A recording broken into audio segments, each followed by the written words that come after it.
Welcome to Mission Evolution Radio Show with Gwilda Wiyaka, bringing together today's leading experts to uncover ever-deepening spiritual truths and the latest scientific developments in support of the evolution of humankind. For more information on Mission Evolution Radio with Gwilda Wiyaka, visit www.missionevolution.org. And now, here's the host of Mission Evolution, Miss Gwilda Wiyaka.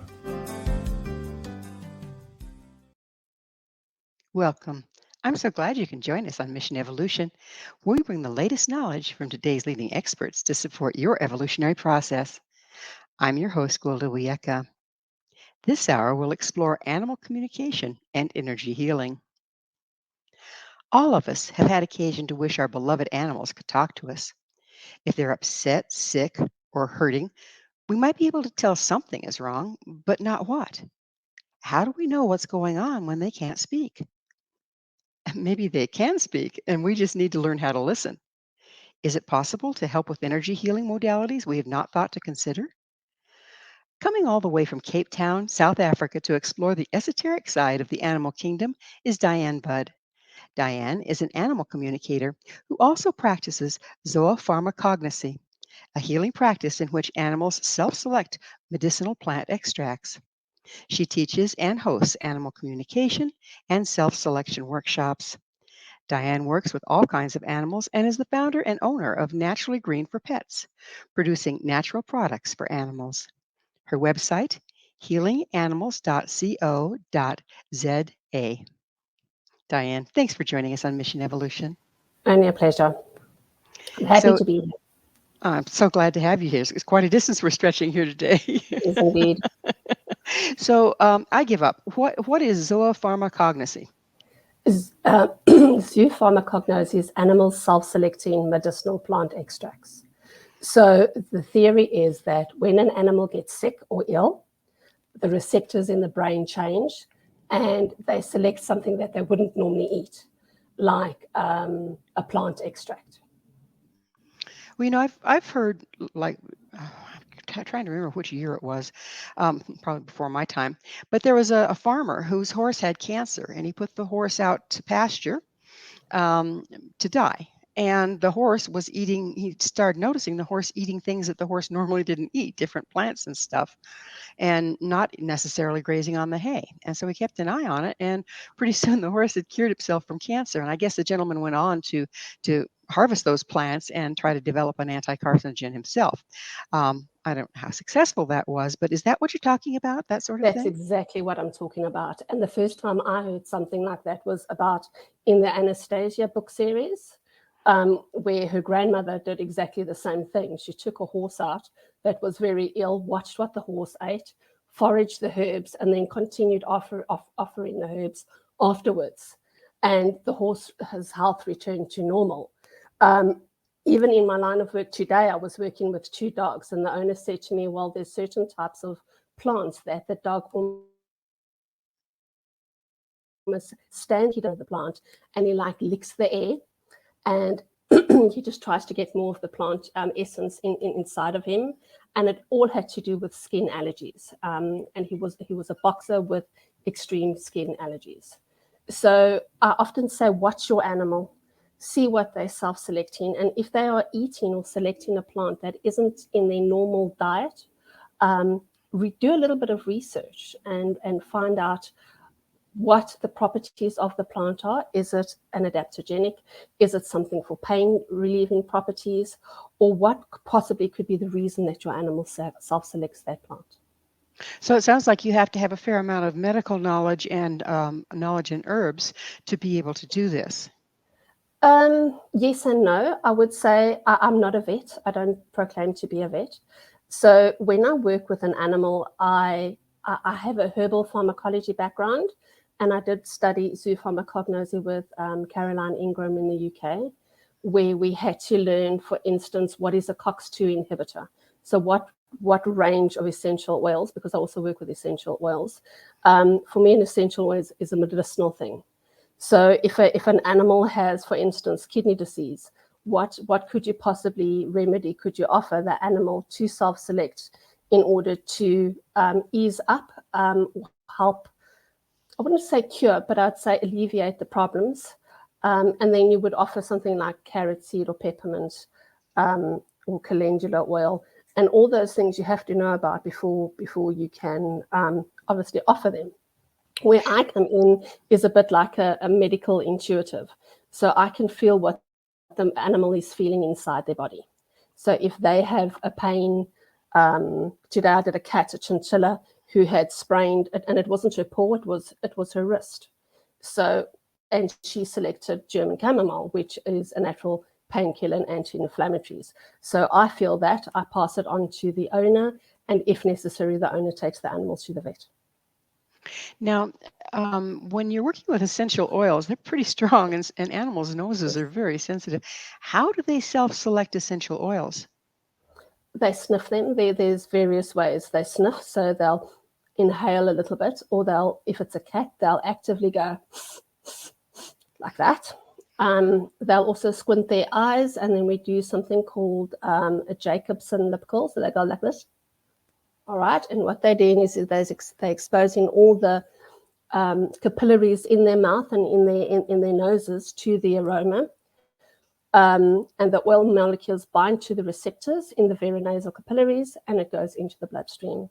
So literally within, I'd say, about a minute to 3 minutes of an animal selecting an essential oil, we'll be able to smell it in their bloodstream.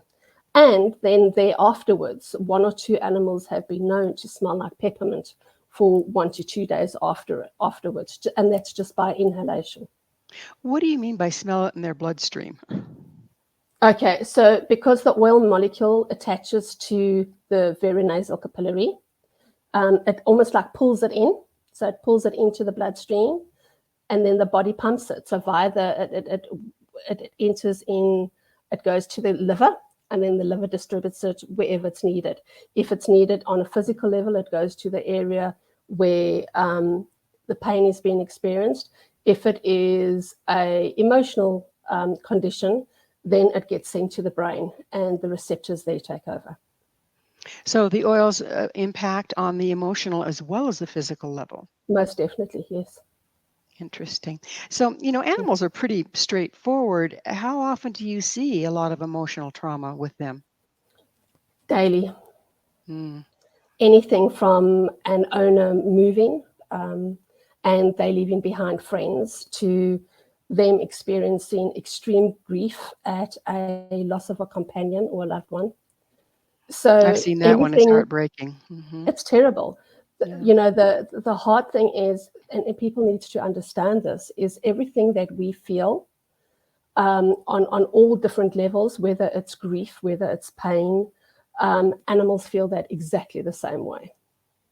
They tend to express it slightly differently, and we'll get into that a little more in the following segments about how we can read what they're feeling or thinking or saying. But for now, if you're working with essential oils, what do? Do you lay them out in front of the animal and see which one they go to, or how do you work that?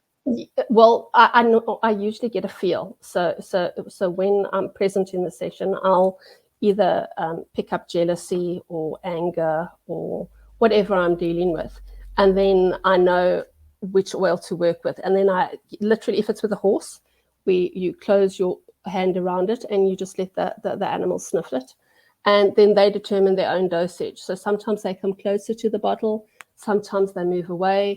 If it's a dog, dogs guide their own dosage, and they'll turn their nose like this. And that doesn't mean that the dog is not interested in the oil. He's just guiding his dosage. If he gets up and leaves the room, he's definitely not interested. Okay. So body language is key as well. So it sounds to me like you're having to use your personal ability of intuition to feel in your body what's going on in the animals' bodies first. Then you're having to use your knowledge of essential oils and herbs and remedies to choose what to offer. Am I with you so far? Correct, yes. Okay. Yeah. But what about people that aren't intuitives? They aren't empathic. What can they use this modality as well? Anybody and everybody can use it. So there's if you own a cat, a dog, or even a horse, there's several key oils that you can have at home in your first aid box, if you'd like to call it like that, and something like peppermint. Peppermint is for stomach spasms. It cools down the blood, so whenever there's a fever, it cools it down, and that is why if you go to the vet, you will see Panado. I'm not sure you've got it over there. Do you have Panado? Okay, it's No, like as a a rule, no. Okay, it's like I a go to the vet, all I paracetamol. see is a bunch of drugs. Okay, but it's one of the drugs that the vet has. So Oh, okay. it's like a paracetamol or a painkiller, but it's now with peppermint. And not even the Interesting. vets knew why it was, but the peppermint has menthol. So number one, it relaxes the stomach. It gets the stomach to move. So especially when an animal isn't eating. And then another one would be German chamomile. So look at the condition that your animal is experiencing. Let's say, for instance, your cat hasn't decided not to eat for 2 days. What can you do? And one of the things that you can do is put your hand on the animal and just relax. And Well, we're try. going to have to Yep. pick up on leave a cliffhanger here and pick up on this on the other side of a station break. Diane and I will return very shortly, so don't go away. This is Mission Evolution, www.missionevolution.org.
Hello again. This is Mission Evolution, missionevolution.org.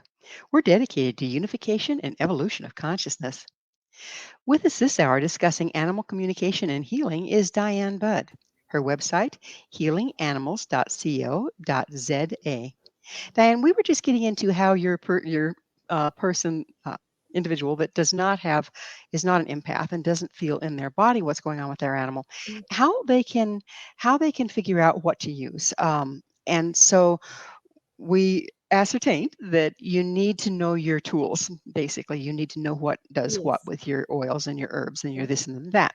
But you were going into, okay, then from there, how do we tell what's ailing the animal? How do we know where to go? Well, I think number one is you just watch body language.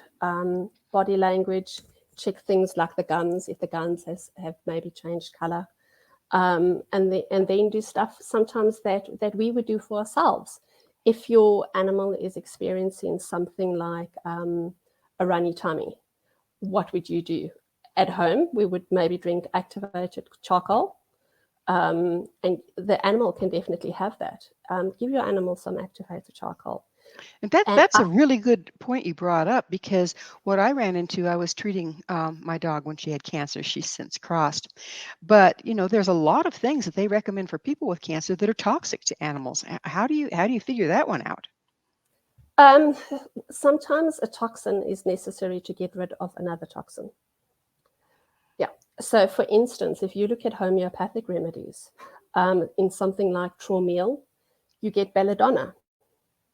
but belladonna is basically a toxin. So very often, as I said, one toxin gets rid of another.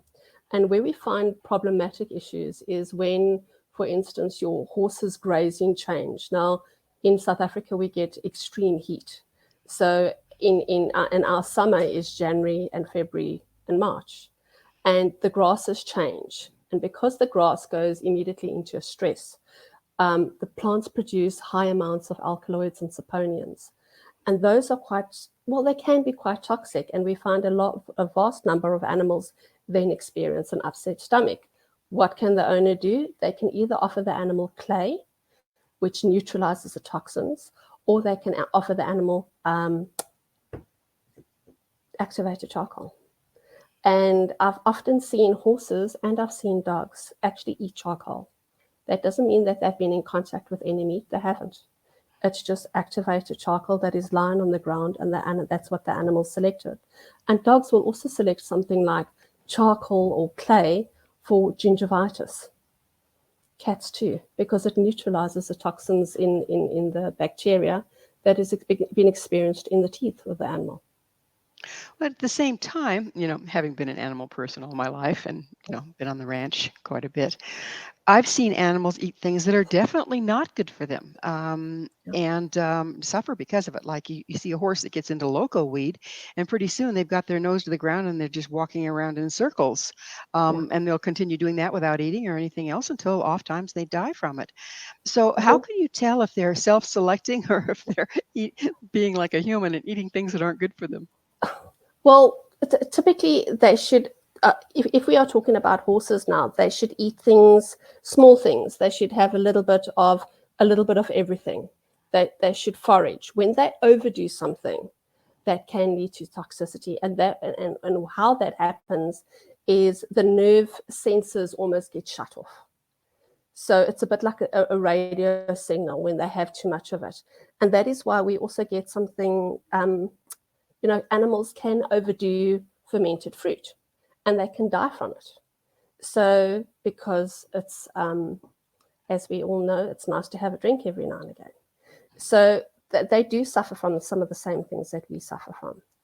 And yes, it's definitely a problematic. Over here, we've got monkey weed, and it's a vine that grows in certain parts of the Cape, and the horses can die from it as well.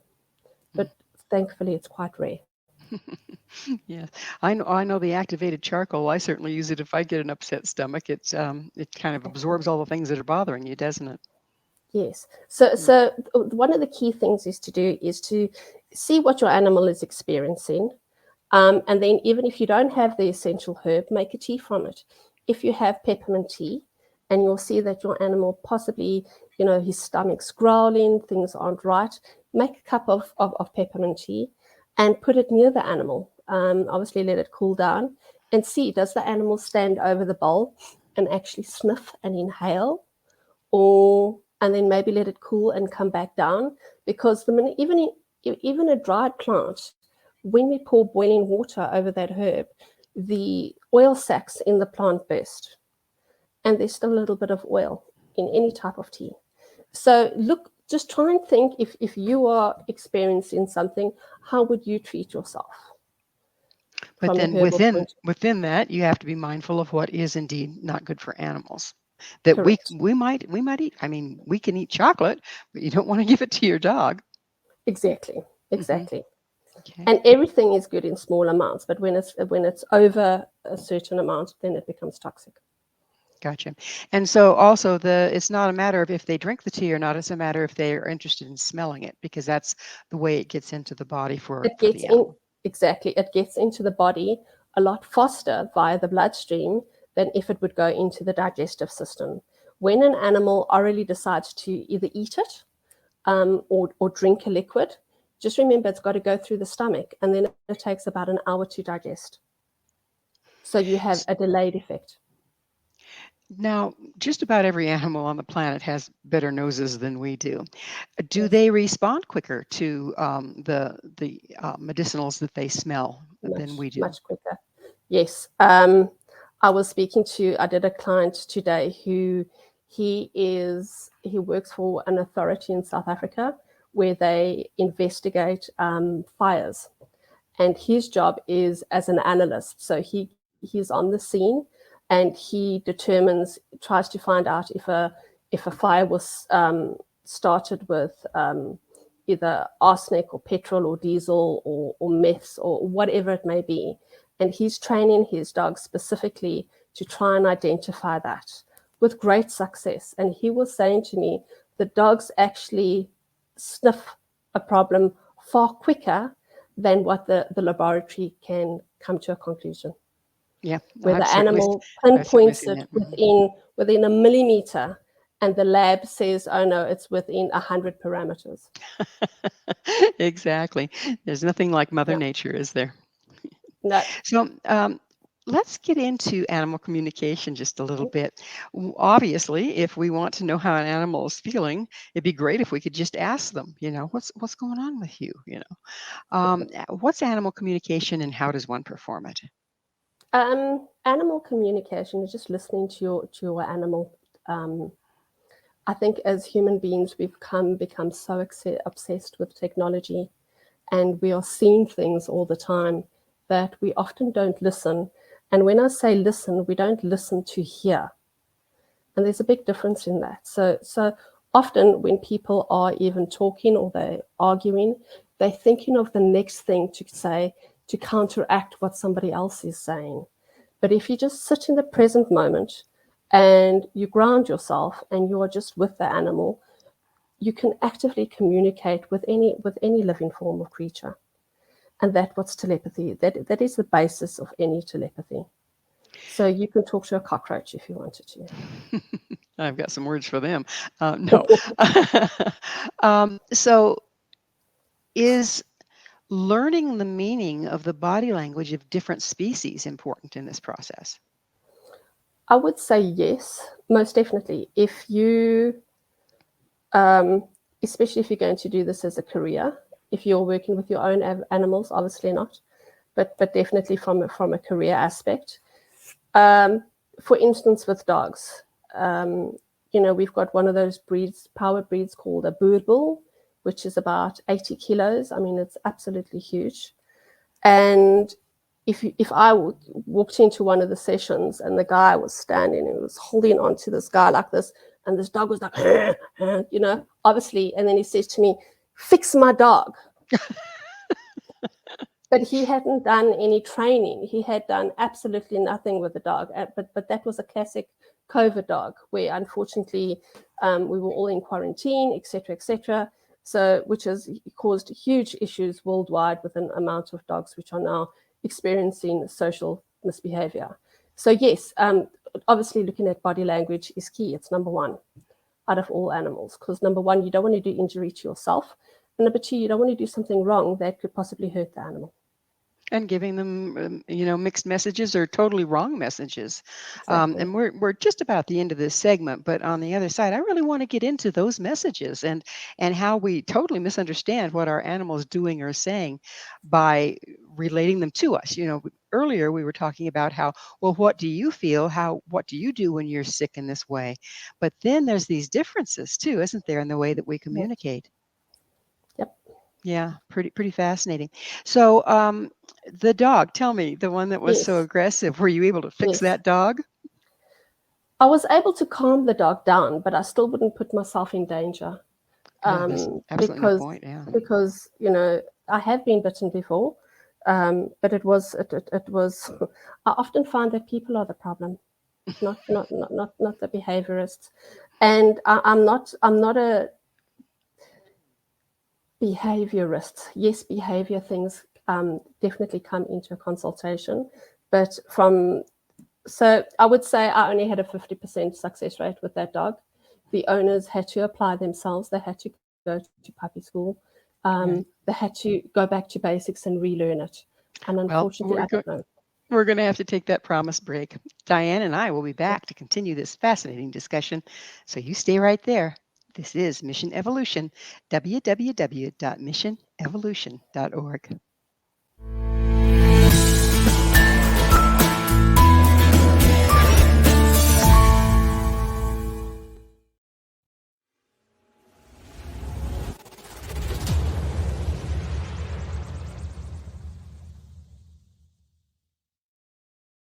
So I was watching the X Zone TV channel last night when I was abducted by aliens, and they kept repeating to me over and over again, simultv.com, simultv.com. What's simultv.com? That's what I asked them. They had it written on the side of their UFO. How do you spell that? UFO. No, I mean simultv.com. simultv.com. simultv.com. Right. simultv.com. Interesting that you were abducted by aliens in a simultv.com UFO last night. Oh, yeah? Yeah. Now that you mention it, I remember now last night I was awakened from a deep sleep. My great-grandmother was standing there. She said she'd come from the hereafter to tell me about simultv.com. She even spelled it out for me. simultv.com, sonny boy. simultv.com. simultv.com, sonny boy. Wow. Yeah. Guys, you'll never guess what my psychic guru just told me. simultv.com. Exactly. Are you guys psychic too? Of course. We all know about simultv.com. simultv.com.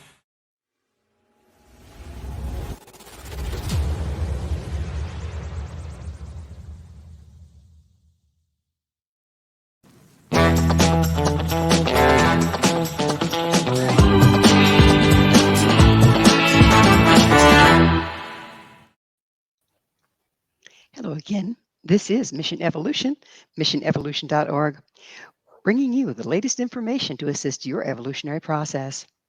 With us discussing energy healing for animals is Diane Budd. Her website, healinganimals.co.za.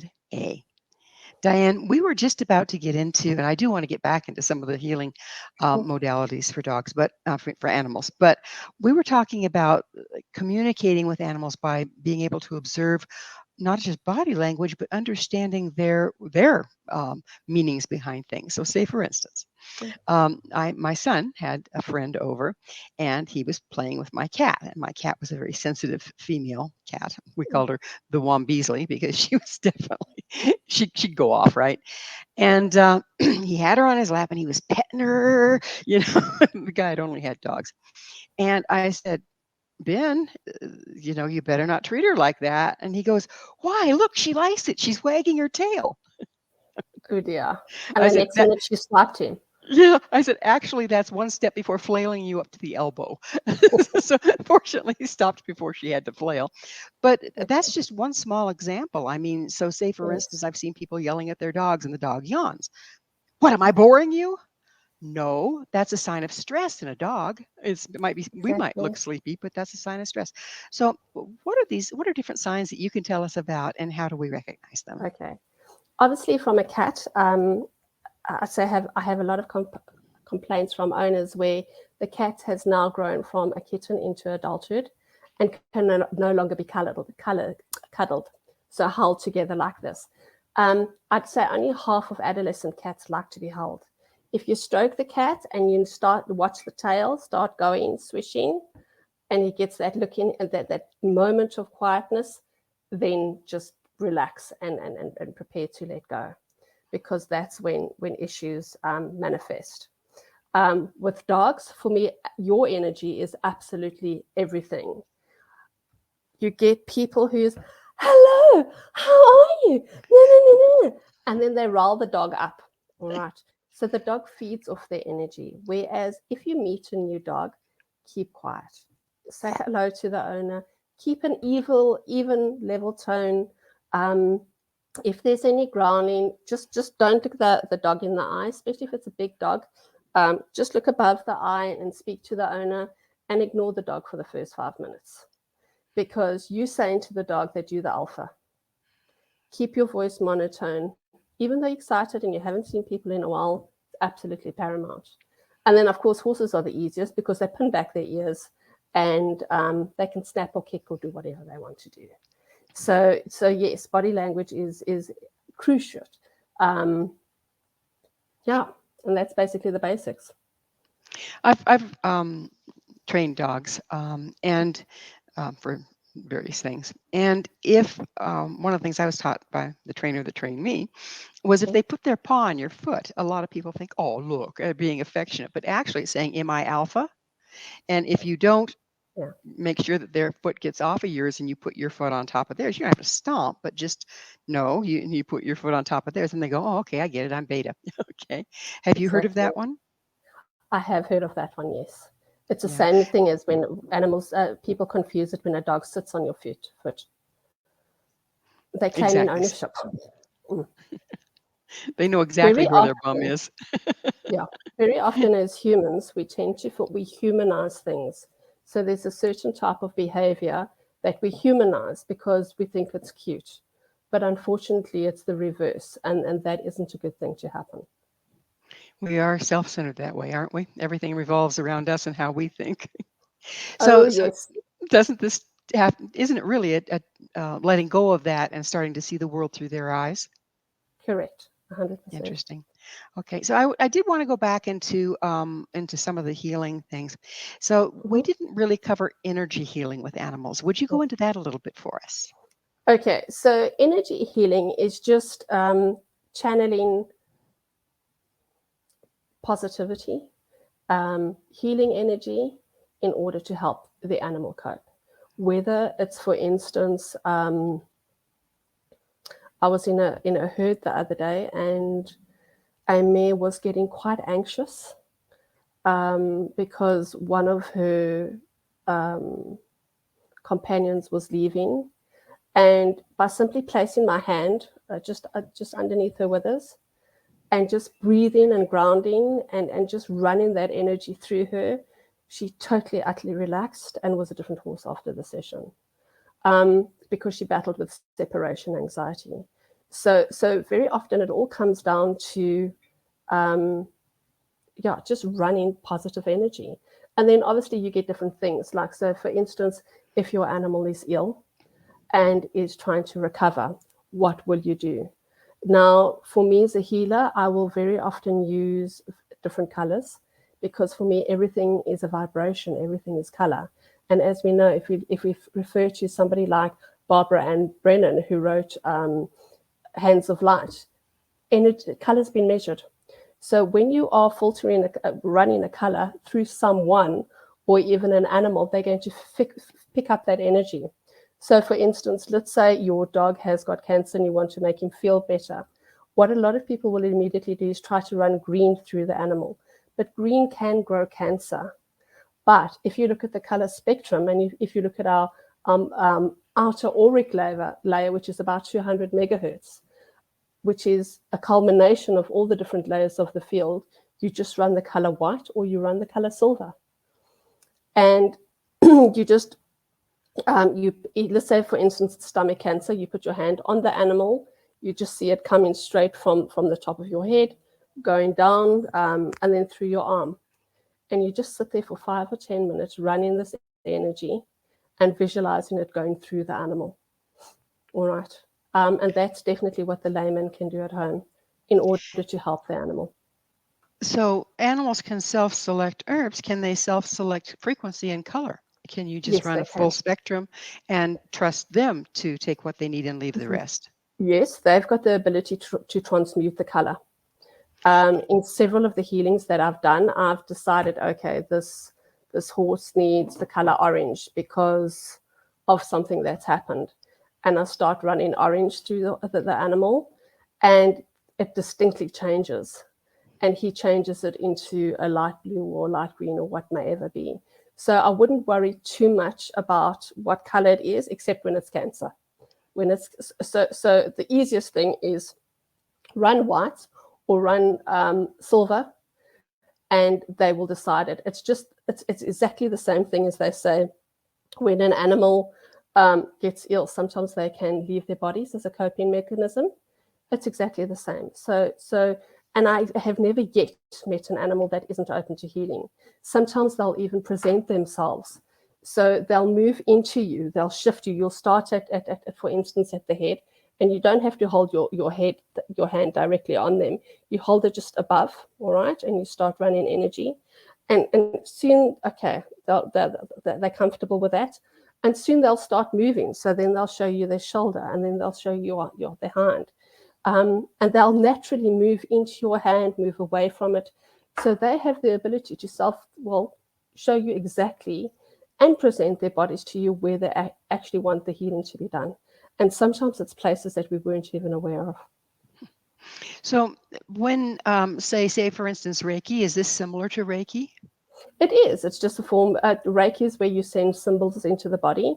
This is, I would say, it's actively energy healing using the color spectrum. Okay. So does that involve our chakras? Because I know our chakras prism the colors and then move our will or whatever into the world by use of the frequency of the colors of the chakra system. Yes. So is it coming through our chakra system? Is that where we're drawing the color? We bring the white light in, but then when we We do, because obviously it's from our from the top and it breaks down. So you're actually using like about 3 or 4 different chakras. It all depends what's needed, because ultimately it comes from our higher consciousness. Now, we talked about how you needed to know about herbs and this and that to offer the right ones to start out with for self-selection. What do we need to study in order to know what colors to offer for what different maladies? And where do we learn how to run the colors? Where do we learn that? How do we learn that? That's a very good question. You know, now that I think about it, that's one of the reasons why I wrote the book, is because things kept on coming up which I wanted to know more experience on. So I studied metaphysics, and I think that was the basics of everything. So that is one thing that I can suggest to everyone. And read as many books as you can to try and get different opinions, because obviously everybody experiences energy in a different form. So take what you need and what works for you from a variety of people and make it into something your own. When I was researching the book that I wrote, one of my Bibles was Hands of Light. And Emerging Light, simply because I related so strongly to it. And then I applied a lot of it. That and like Bridges from Art Urensa for me was key. So, and the Alice Bailey teachings. So yes, I would just contact any esoteric school near you, and that would be the basis of your studies. Well, it is that magic moment again. We are going to take a station break. Please stay with us as Diane and I continue to explore the amazing esoteric world of animals. This is Mission Evolution, www.missionevolution.org.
Hello again. This is Mission Evolution, missionevolution.org, your source of information and support while navigating our rapidly evolving world. This hour, our special guest is Diane Budd. Her website, healinganimals.co.za. Diane, we were getting in, continuing into going into a deeper aspect of animal healing, and that was the energetic one. And I have a question for you here. I have a saying: the light's only as clear as the window through which it shines. How much is our personal issues, unprocessed things, and upset? How much does that impinge our ability to accurately channel light for the animal to start out with?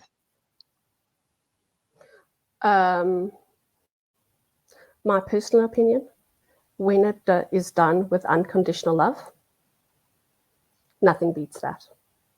So in other words, no matter what's going on for you at the time or what issues are coming up or anything else, if you can set them aside and tune into that space of unconditional love, that takes care of it. That's the highest vibration you can get. That's lovely. Yeah. That's lovely.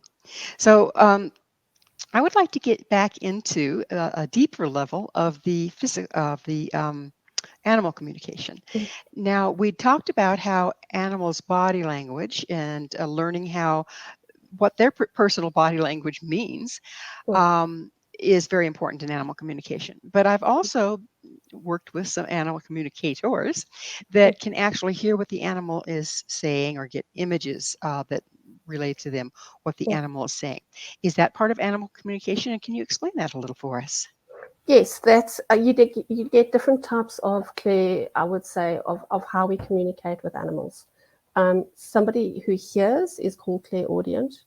Somebody who feels, so I can feel what the animal is feeling, or I can feel the emotions. That is somebody who is clairsentient.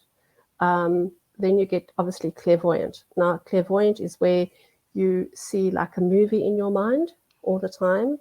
So, and that comes across as images and feelings and emotions, or you can see the actual spiritual world. And then you can be several of those things combined into one. So on the other side of this receptor are animals also wired differently in that some are clairvoyant, some are clairaudient, this sort of thing? Correct. Very often, funny enough, today, it doesn't happen that often, but they are aware of animals that have passed over or a family relative that has passed over, and that is with the family at certain times. And whenever I bring it up in session, because some people aren't that open to it, I'm very much aware that I'm the first port of call to something that is considered very esoteric. And in South Africa, we can be very conservative. So I try to be as diplomatic as possible. And when I can see that they're open to that, then I will say to you, your dog is saying that there's an elderly gentleman that passed on, etc. And this is what he looks like and what he sounds like. So yes, animals can be extremely clairvoyant, and they do see things from the other side. I think one of the most common mistakes that I've experienced with people when they start communicating with animals is suddenly, oh, well, if I can communicate with them, they must be omnipotent, right? And taking everything the animal says as gospel. But they're no more omnipotent than we are they? No, they're not. A lot of animals have they've got the same lessons to learn, just like we have been incarnated in order to learn, for our souls to evolve and to grow. Animals have exactly the same thing. And sometimes they can say to me, this is the reason why I've incarnated. And I can see the level of intelligence. I can also see if they speak a wide range of languages. And very often they say to me, I'm not ever coming back because my job on the other side is more important than the one here. And I don't want to come back. So yes, to various degrees. I think it's very difficult when we know that anything considered esoteric or metaphysical, it's almost like it's got no boundaries. And sometimes that's a good way. You can't box us. You can't. And I think that a lot of our communication, even when it's not on an esoteric level, is multidimensional and many-layered. It is. Do you find that animals are as intelligent as we are, but just in a different way? Sometimes they're even more. When it comes to certain, when it comes to a level of wisdom and level of understanding, you often come into the energy field of like an extremely evolved animal. And that is when you are in a state of absolute pure bliss. They see the world differently, they feel the world differently. So yes, and I think that's wonderful. And that is something that really they've worked hard to achieve. And so have we. So we can just acknowledge it in both of ourselves. What, in your experience from working with animals, what are their views on life and death? Do they differ from ours? That depends who you're speaking to and from what religion. No, they are not scared of passing over. That's what I've experienced. Is they go, what's the problem? Yeah, that's why I say don't humanize it. Don't make it, oh, you're going to die and I'm never going to see you again. You know, for them, it's absolute bliss on the other side. And they seem to have more of an awareness and remembrance of what it is like than we do. We seem to forget. And we sometimes get stuck in the physical world because we form such tangible attachments, not only to each other, but to our animals. And we want to hold on to everything. Where it's like almost a tap in your hand, say, don't worry, I'll be back. Or don't worry, I'll see you soon. And life is great on the other side. Who wouldn't want to go home? Sorry, I call it home because that's ultimately where we all come from. So it's lovely on the other side. It is absolutely beautiful. You see everyone you've ever known and everything, and the animals know that. So they do not fear dying. For some, it's actually a relief. Particularly as you're getting older and things aren't working so well anymore. I think they stay here longer because of us, not so much because of their desires. I agree. So Diane, we're at that point in the show where I have to ask you, what is your mission? I was looking at, I'm looking after a dog at the moment, and he's a Yorkie, and his hair was sticking up all over the show, and he's got a skewed tooth. And in that moment, I realized that I wish we would see ourselves the way that we experience dogs, because I found, just looking at him, I found absolutely nothing wrong with him. He was perfect just the way he is. Why can't we take that on from animals? And so that is one of the things. The other thing is I just want everybody to make their animals' lives just a little bit richer by letting them understand each other and us understanding each other on a total different level. And in the work that I do, I sometimes think that I achieve it.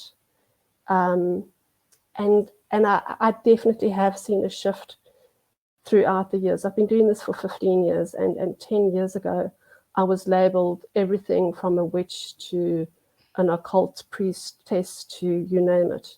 Now I've become normal.